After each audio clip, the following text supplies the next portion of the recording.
Good evening. Someone once told me, when you speak to an audience, you should look them in the eye. How much do you know about Helen Keller?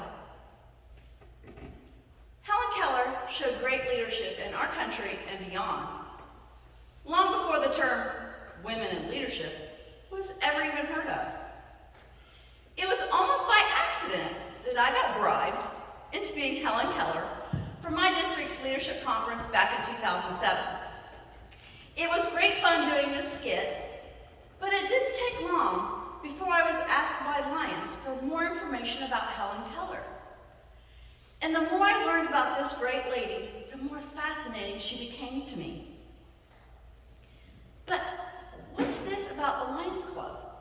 How in the world did Helen Keller become so instrumental in Lions Club's history? Well, today I'd like to share a little bit of information with you about Helen Keller and about her involvement with the Lions Clubs. You know, when I was in grade school, I had to do book reports, probably like most all of you had to do.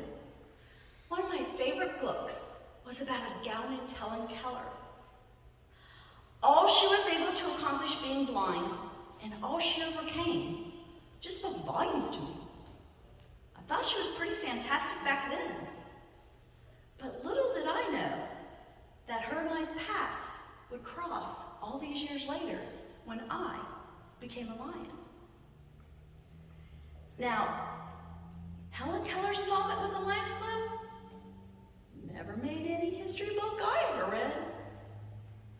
It wasn't until I became a lion that I learned how instrumental she was in Lions Club's history, and that made her even more phenomenal to me than I ever thought she could be.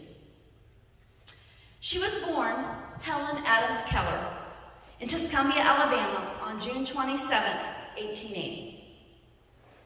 At the age of 19 months old, she got sick with what's generally believed to have been scarlet fever, and she lost her hearing and vision as a result.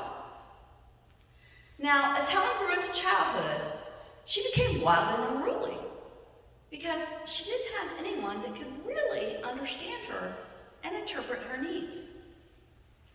But just a few months shy of her 7th birthday, Helen met Annie Sullivan, who became her teacher. Now, most of you probably know the story of Helen Keller and how Anne taught her to understand and interpret the world around her. And Helen was an insatiable learner. Helen was also the first deaf-blind person to ever graduate from college. She graduated from Radcliffe College in 1904. Radcliffe was the women's version of Harvard. But Helen never stopped learning. She was an author, having written, of course, the ever-popular Story of My Life, which was also made into a movie. And she was also wrote many other works, which you probably aren't even familiar with. She received many honors all throughout of her lifetime, and she had a wide variety of interests. But Helen Keller never lost sight of the needs of the blind and deaf-blind individuals. Helen Keller herself showed that severely disabled people could accomplish just about anything. Helen Keller was instrumental in helping to start the American Foundation for the Blind in 1921. She was a huge advocate for the blind, and she did many tours for the blind all over the world in order to raise awareness. So, what's this about the Lions Clubs? How in the world did Helen Keller become so instrumental in Lions Club's history? Well, you all know Melvin Jones founded Lions Clubs International back in 1917. Melvin was a successful insurance salesman in Chicago, and he belonged to a local businessmen's group who regarded themselves as community leaders, but they never really did anything for their community. And Melvin told his group that any association that presumes to leadership in their community must have something more to offer than business reciprocity. Hence, Lions Clubs was born, and the intent was service to their community. Now, Lions Clubs floundered for a while because they didn't have a major service activity that could really unify the organization. Every club's service was different. Some worked to help the blind, others disadvantaged children. They all had that clear-cut mission to serve society, but they didn't have a specific purpose. And the Lions wanted a purpose. They needed a vision that they could fulfill. And because of this, Lions urged club members to attend the International Convention held right here in Ohio at Cedar Point back in 1925 to help form association policies geared specifically toward the relief of handicapped children as their major service activity. But little did they know that one sightless person was about to change all of that. Of course, that sightless person was Helen Keller, who by 1925 was almost a near mythic figure. She was famous not because of what she did, but who she was. She was revered not just for her ample intelligence, but also for her dignity and her serenity. Helen Keller had not merely triumphed over her disabilities, she seemed to stretch the bounds of human possibilities. Helen Keller became the match that lit the Lions' vision and made all of us Knights of the Blind. Now, Lion leaders didn't promote Helen Keller's speech prior to Cedar Point because they hadn't been able to get her to agree to come to the convention, something they'd actually been begging her to agree to for almost an entire year. You see, at the time, Helen and her teacher Annie were actually in California. They were out there touring Ken in order to raise funds for the American Foundation for the Blind. It was almost at the last minute they decided they would come back to Ohio and attend the International Convention. Now, my friends, 7,500 Lions had filled that auditorium when Helen walked up on the stage. And of course, back then, the audience was only men. But Helen Keller knew that that audience was pretty special. She knew that she was going to change something that day. Helen mounted that stage, and the Lions showered her with applause. Helen's voice was tiny, robotic, almost otherworldly. But Helen Keller knew that this audience was quite unlike any other audience she'd been in front of. You see, her normal pleas to audiences was for financial support. But here was a unique opportunity to marshal the resources of the civic-minded. Helen's voice was not pretty, but her words poured forth with precision and power. Helen Keller spoke directly to the concerns and the interests of Lions. In less than 10 minutes, Helen Keller changed the course of Lions Club's history and of those without vision or threatened by blindness, well, forever. And although I can't mimic her voice, I'd like to share with you her speech to them almost 100 years ago now.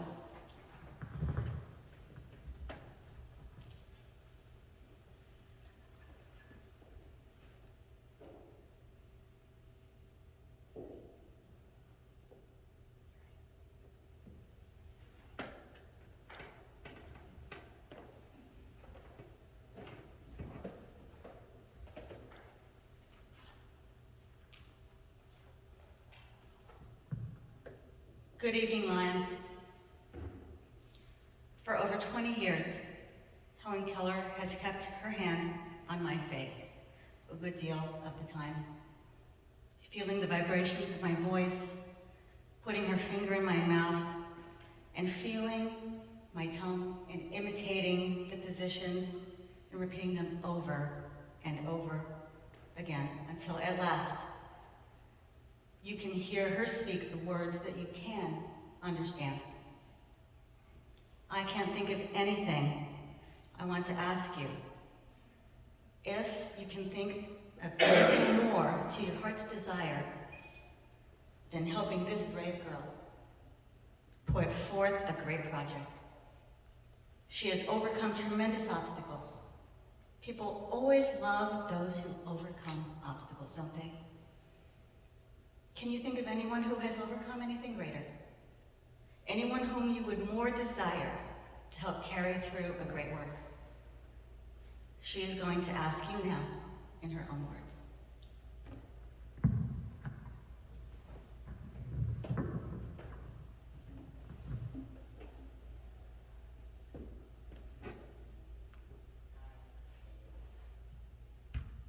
I suppose you have heard the legend that represents a capricious lady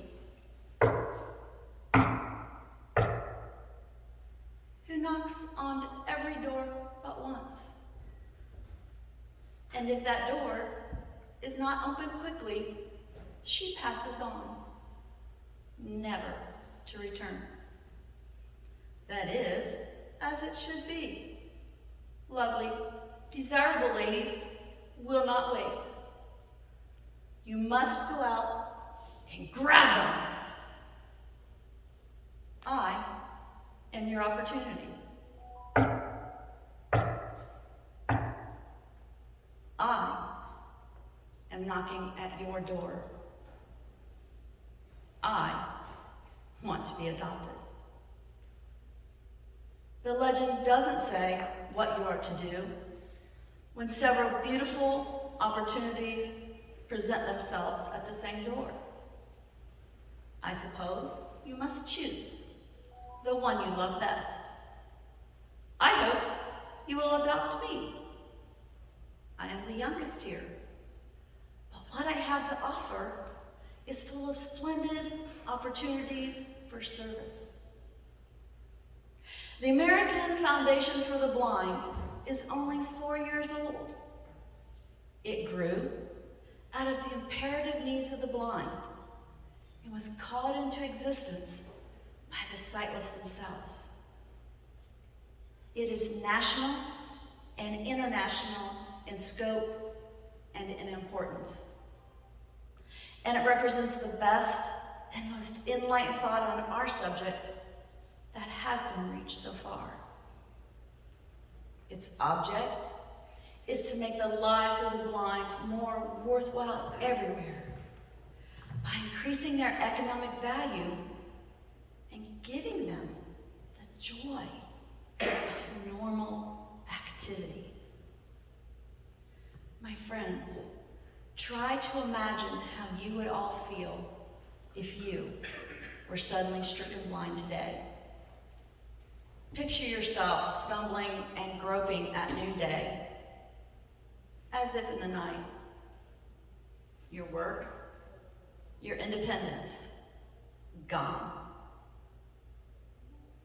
In this dark world, wouldn't you be glad if a friend took you by the hand and said, "Come with me, and I will teach you how to do some of the things you used to do when you could see"?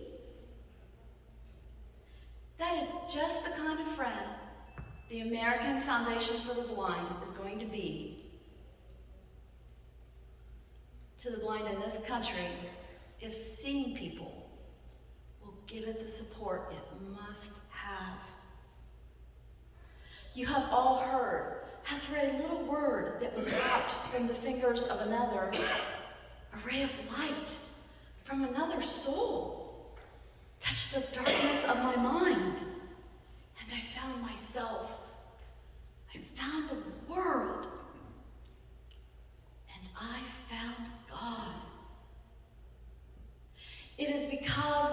teacher learned about me and broke through the dark, silent imprisonment which held me, then I'm able to work for myself and for others.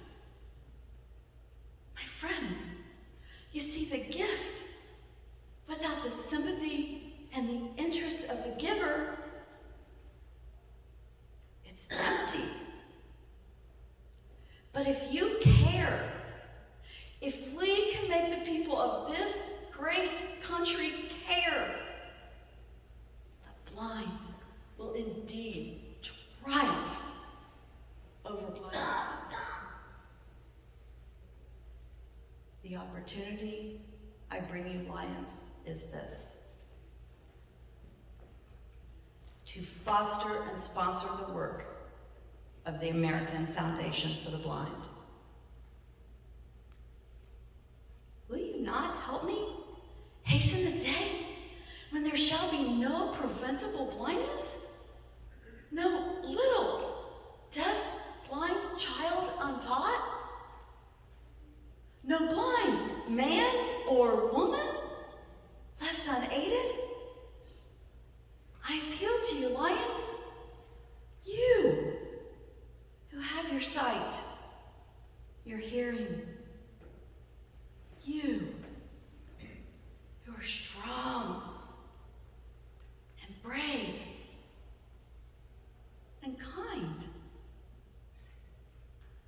Will you not constitute yourselves knights of the blind in this crusade against darkness?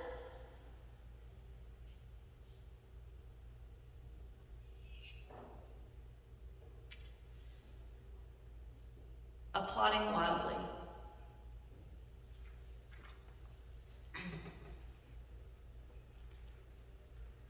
The Lions heard every word. They stood in mass as Helen finished her speech. Helen Keller touched the heart and soul of our organization. Before the delegates left Cedar Point, they voted to adopt site conservation and work for the blind as their major service activity. And my friends, we have been committed to rid this world of reversible, preventable blindness ever since. And we are truly indeed known the entire world over as Knights of the Blind, thanks to the challenge of this one beautiful, brilliant lady.